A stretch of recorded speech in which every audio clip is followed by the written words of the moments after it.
చెప్పేసి వార్తలు హల్చల్ చేస్తున్నాయి.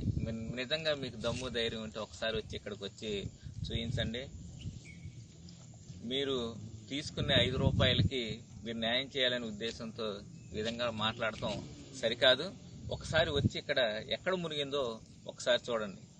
ఏదో సామెత చెప్తారు కదా, నిజం చెప్పులేసుకునే లోపు అబద్ధం ఊరంతా తిరిగిద్దని.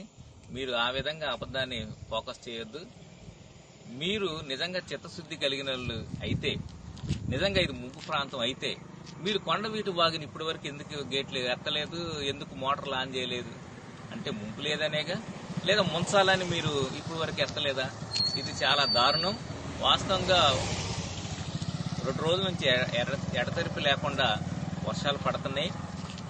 ఇక్కడ ఏం చేశారంటే, గత ప్రభుత్వం రోడ్ల నిర్మాణానికి ఎక్కడెక్కడ కాలువలు, పాలవాగు, కొటేళ్ల వాగు, ఇలాంటి వాగుల్ని ఇంకా చప్టాలు కడటానికి, బ్రిడ్జిలు కడటానికి అని చెప్పేసి ఇవన్నీ చేయటం జరిగింది. రోడ్లు కూడా వేయటం జరిగింది.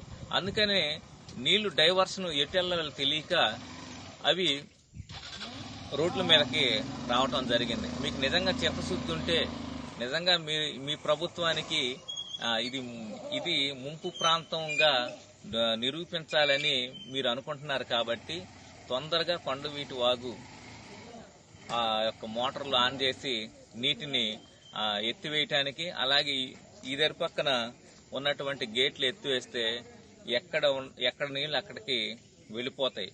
ఏదో హైకోర్టు మునిగింది, రాజధాని మునిగింది అంటున్నారు. దరిద్రులారా, రాష్ట్రం అంతా నీళ్లతో మునిగిపోతుంటే ఒక్క హైకోర్టే కనపడిందా మీకు? దయచేసి ఇట్లాంటి పెయిడ్ మాటలు మాట్లాడొద్దని చెప్పేసి కోరుకుంటున్నాం. జై భీమ్, జై అమరావతి.